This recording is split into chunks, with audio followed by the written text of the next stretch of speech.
Au nom de Dieu, le miséricordieux, le tout miséricordieux. Chers frères et sœurs, que la paix de Dieu, sa miséricorde et ses bénédictions soient avec vous. Soyez les bienvenus dans le premier épisode de l'émission « Les histoires des prophètes ». On a choisi les prophètes car ils sont les plus nobles des humains, les plus nobles que cette terre ait connus. Ce sont les hommes que Dieu a élus pour toute l'humanité. Les nations se seraient égarées s'il n'y avait pas ces messagers et s'il n'y avait pas ces avertisseurs. Pourquoi on s'intéresse à leurs histoires? Car ce sont les meilleures des histoires.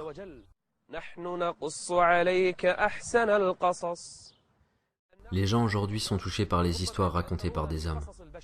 Les gens peuvent voir un film de fiction et pleurer ensuite, ou ils seront horrifiés ou encore touchés, et prendront le héros du film comme exemple à suivre. Mais nous, dans cette émission, nous parlons des meilleurs récits. Nous parlons des plus nobles humains que nous devons suivre. Personne ne sera sauvé sur cette terre si on ne suit pas ces hommes.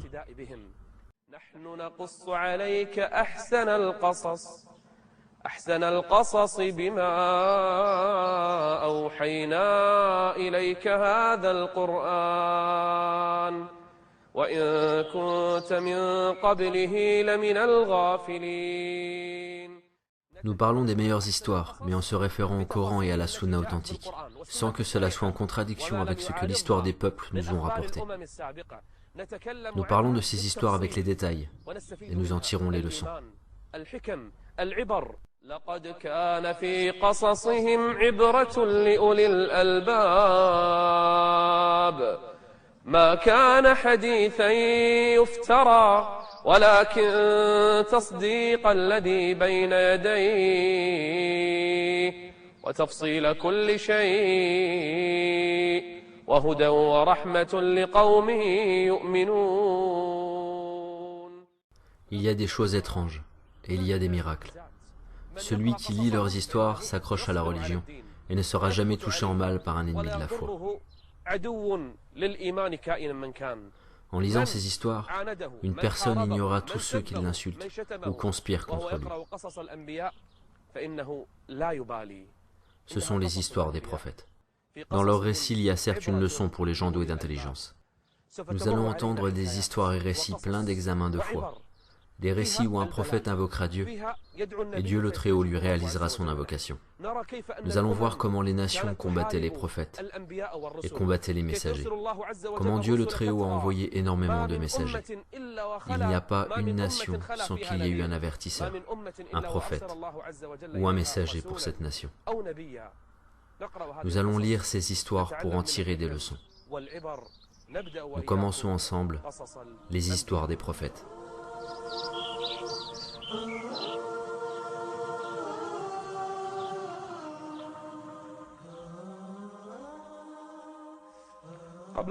Avant de commencer par les histoires des prophètes, il faut que l'on parle de la création et du commencement.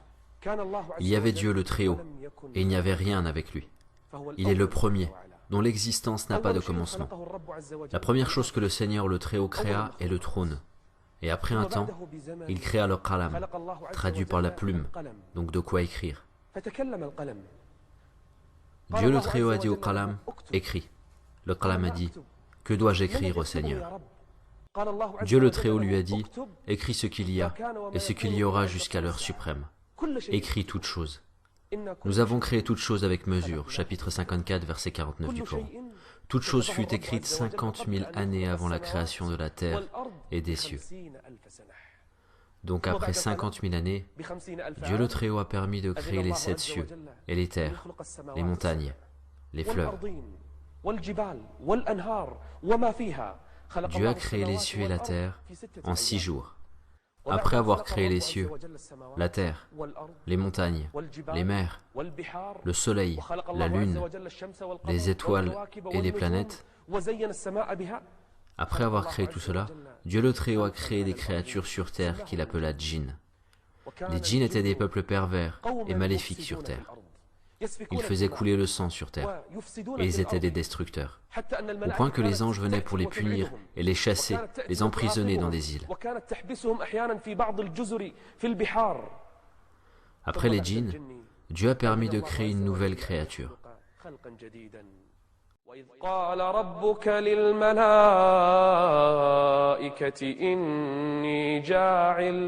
إني جاعل في الأرض خليفة. Les anges ont voulu savoir si cette nouvelle créature sera comme les djinns qui ont tué et détruit. وسفكه للدماء وفي تدميره لهذه الأرض. قالوا أتجعل فيها من يفسد فيها ويسفك الدماء ونحن نسبح بحمدك ونقدس لك. Les anges ont dit au Seigneur que s'il veut une créature qui l'adore, les anges le font déjà.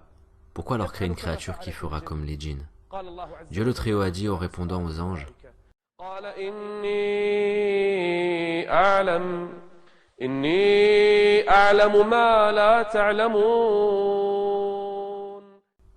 les anges ne savaient pas que parmi cette créature, il y aura des prophètes, des pieux, des martyrs et des bien-aimés de Dieu le Miséricordieux.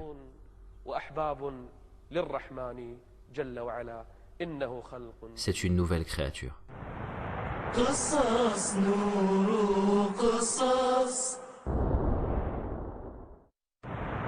قصص نور قصص حكمة وصبر. Quand Dieu le Très-Haut a voulu créer Adam, alayhi salam, il a ordonné à un ange d'aller sur terre et prendre une quantité de tout type de terre. On a rassemblé ces quantités de terre et il y avait de la terre blanche, noire, rouge et jaune. Et c'est grâce à ces différentes terres que les fils d'Adam ont des différentes couleurs et différents caractères. C'est pour cela qu'il y a des hommes blancs, noirs, rouges, jaunes et l'homme de caractère facile, les bons et les maléfiques. Adam alayhi salam a été créé de la terre un vendredi. On a rajouté de l'eau à la terre et il est devenu argile. Il est resté sur cet état pendant un temps. Puis la densité de l'argile a augmenté. Puis l'odeur de l'argile a changé. Puis après un temps, il est devenu comme une poterie, vide de l'intérieur. C'est comme cela qu'Adam alayhi salam a été créé.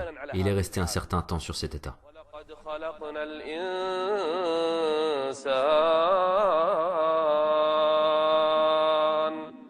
ولقد خلقنا الإنسان من سلالة من طين.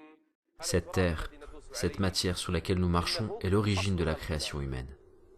L'homme a été créé de la terre et puis il est devenu argile. وإذ قال ربك للملائكة إني خالق بشرا من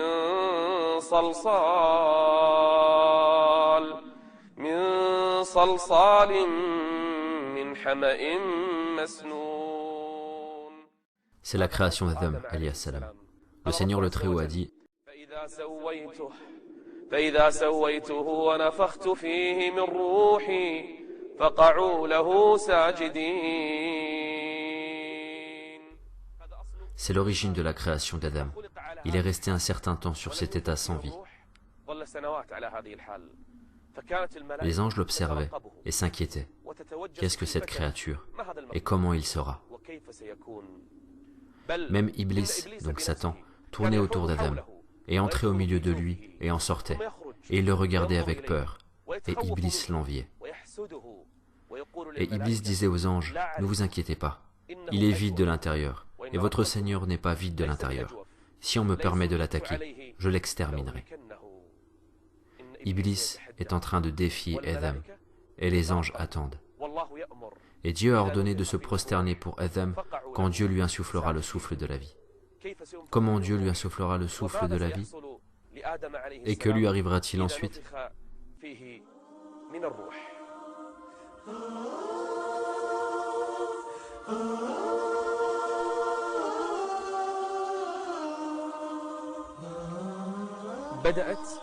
Un moment sacré commence. C'est le début de l'humanité. Le moment d'insuffler le souffle de vie à Adam alayhi salam commence. Tous ceux qui sont dans le haut ciel attendent. C'est un grand moment et une situation sacrée. Le souffle de vie, donc l'âme, a commencé à traverser la tête d'Adam. Adam a commencé à voir et regardez autour de lui. Il regarde quoi? Il regarde le paradis, ses fruits, ses arbres et ses fleuves. Le souffle de vie arriva au nez d'Adam et il éternua. Alors les anges ont dit à Adam, dis louange à Allah. Et Adam a dit, louange à Allah. Le Seigneur lui dit alors, ton Seigneur te fait miséricorde. Le souffle de vie est descendu dans le ventre d'Adam. Et là, il a désiré les fruits du paradis. Et il a essayé de se lever sans que l'âme ait atteint ses jambes. Adam est pressé de prendre et de goûter les fruits du paradis.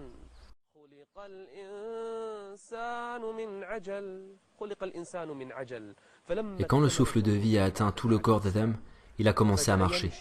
Les anges le regardent, et tout le monde attend.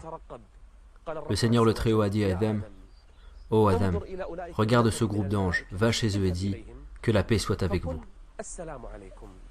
Alors Adam est parti vers les anges, et quand il est arrivé, il a dit, « Que la paix soit avec vous. » Les anges lui ont répondu, « Que la paix d'Allah soit avec toi, sa miséricorde et ses bénédictions. » Et là, les anges ont commencé à apprécier Adam, alayhi salam. Quel beau moment. C'est le début de l'humanité. Les anges et Adam ont commencé à s'apprécier. Et le Seigneur le Très-Haut a dit, « Ô Adam, c'est cela ta salutation, et la salutation de ta descendance après toi. » Après, le Seigneur a effacé sur le dos d'Adam. Toute la descendance d'Adam, donc toutes les âmes jusqu'au jour du jugement, en est sortie.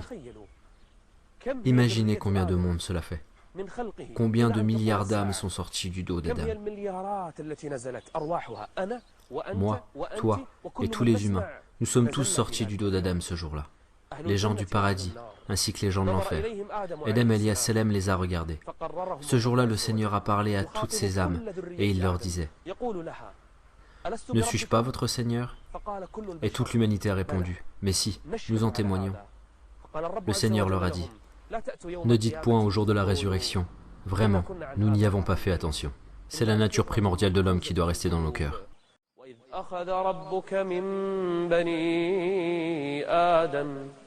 من بني آدم من ظهورهم ذريتهم وأشهدهم على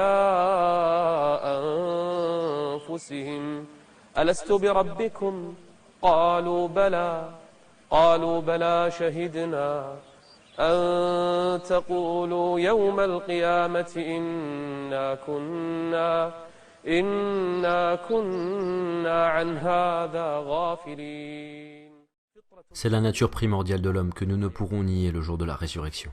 Quand la création d'Adam est finie, l'ordre de Dieu devait être exécuté. Et quel ordre? Et dès que je lui aurai insufflé mon souffle de vie, jetez-vous alors prosternés devant lui. Et là, tous les anges, tous ceux dus au ciel, et à leur tête, l'ange Djibril, donc Gabriel, tous se sont prosternés pour Adam, par respect pour lui, en l'honorant, en répondant à l'ordre de Dieu le Très-Haut.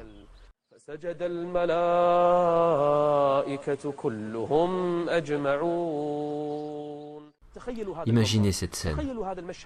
سجد الملائكة كلهم أجمعون.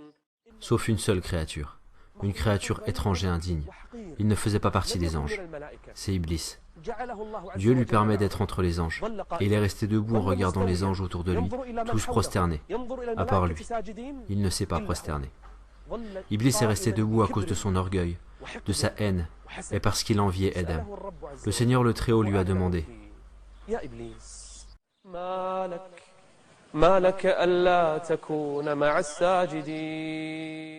en sachant que Dieu connaît mieux ce qu'il y a au fond d'Iblis, regardez la réponse grossière d'Iblis. Moi? Je me prosterne pour cette créature?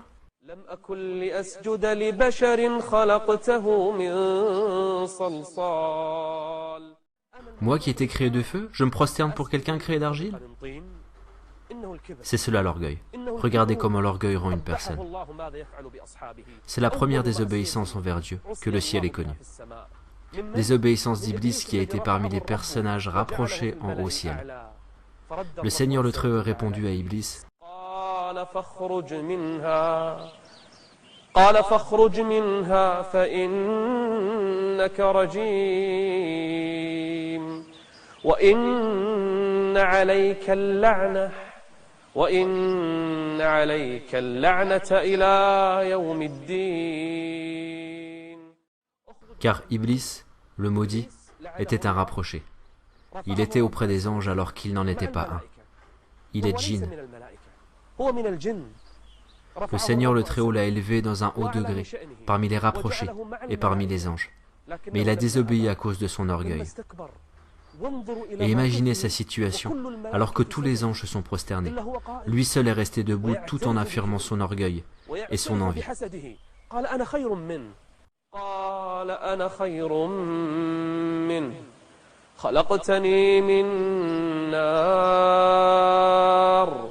خلقتني من نار وخلقته من طين. Et là, notre Seigneur le Très-Haut le sort du haut ciel. Il l'exclut de ce degré élevé qu'il avait bénéficié pendant longtemps.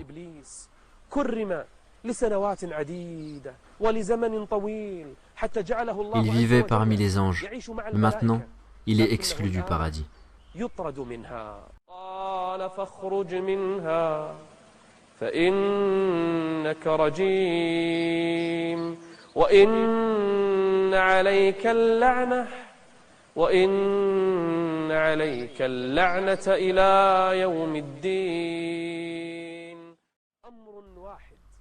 À cause d'une seule désobéissance, une désobéissance d'Iblis, la malédiction de Dieu est sur lui, et ce, jusqu'au jour de la résurrection.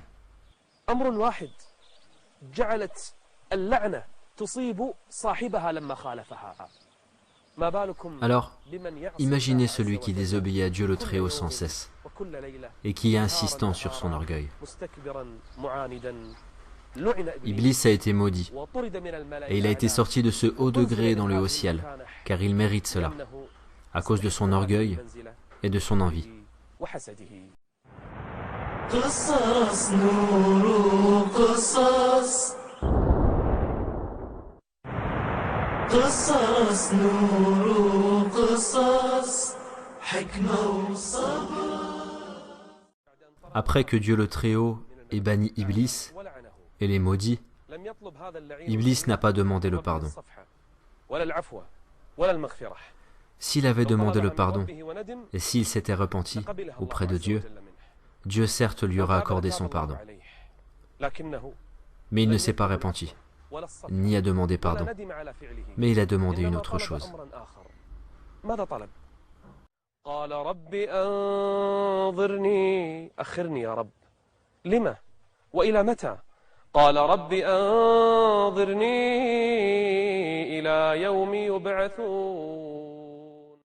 Il a demandé un délai, mais non jusqu'au premier souffle dans la corde, mais au deuxième, le jour de la résurrection.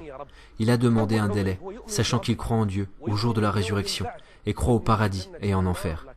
Mais il a eu de l'orgueil envers l'ordre de Dieu le Très-Haut. Dieu lui a accordé son invocation. Même si Iblis est mécréant et maudit, Dieu lui a donné ce qu'il voulait.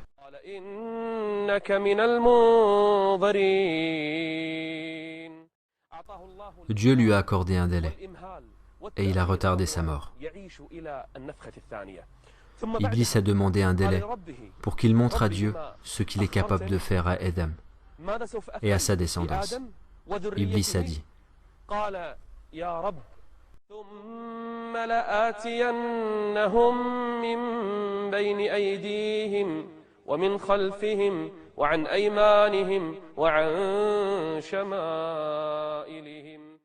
Pourquoi il n'a pas dit de leur haut? Car il sait que Dieu est au-dessus d'eux.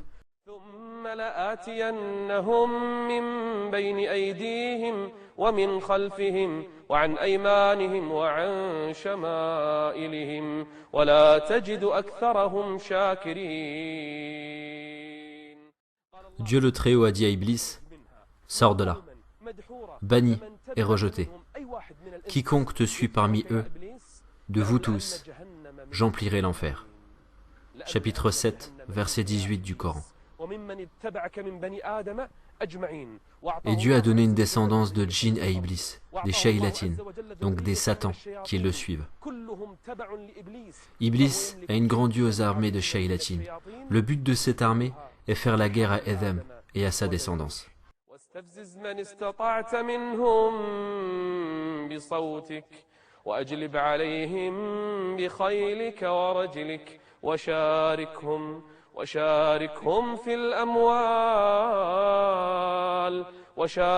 في الأموال والأولاد وعدهم وما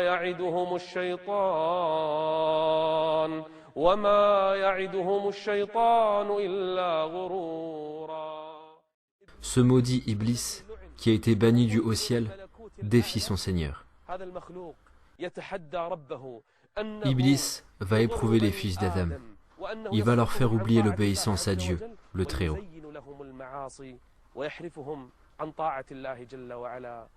Iblis a dit à Dieu, « Par ta puissance et ta majesté, je les séduirai assurément tous. »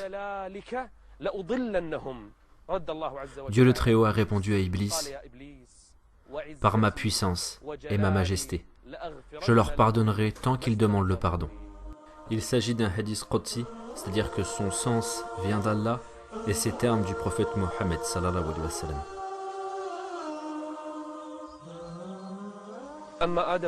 Et en ce qui concerne Adam, alayhi salam, Dieu le Très-Haut l'a fait entrer au paradis.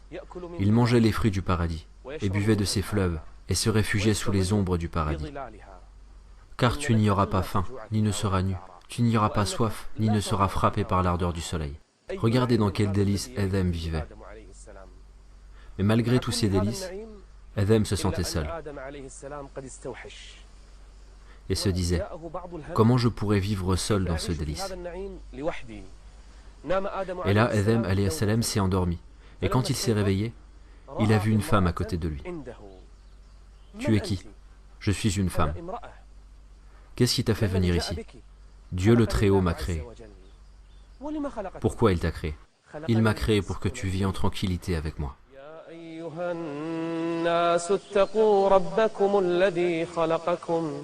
خلقكم من نفس واحدة آدم وخلق منها زوجها.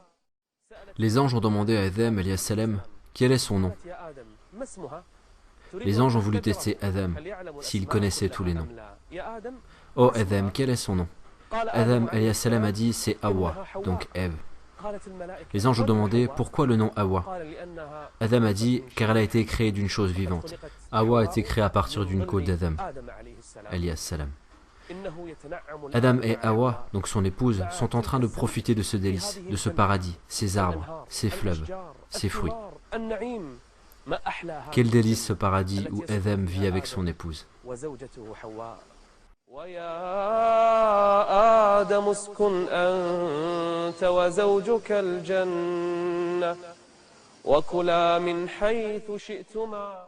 Tout est délice pour vous ici dans ce paradis.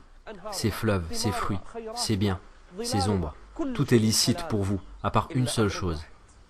Quelle est cette chose? Vous voyez cet arbre? Ne l'approchez pas. Dieu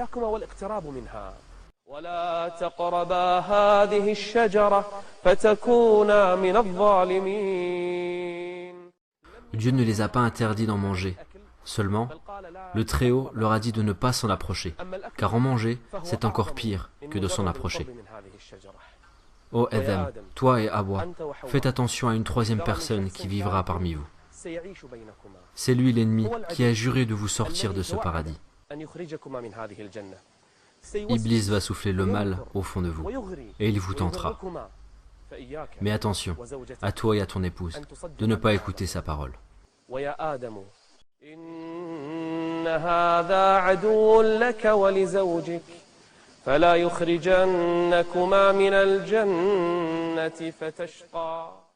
Sache, ô Adam, que le combat est difficile, et que cela sera la première bataille de cet ennemi contre toi et ton épouse. Et il fera en sorte que tu manges de cet arbre, mais ne le fais pas. Est-ce que Adam va écouter l'ordre de Dieu le Très-Haut et il va suffire de tout le paradis, sauf cet arbre? Ou va-t-il tomber dans le piège d'Iblis et va-t-il manger de cet arbre? Comment Iblis va souffler le mal et agiter Adam? Comment Iblis va tenter Hawa, l'épouse d'Adam? Quelle est la première étape et ses événements? Et que se passera-t-il ensuite? C'est ce que nous saurons dans le prochain épisode, si Dieu le veut. Je vous laisse entre les mains de Dieu, et que la paix et la miséricorde de Dieu et ses bénédictions soient avec vous.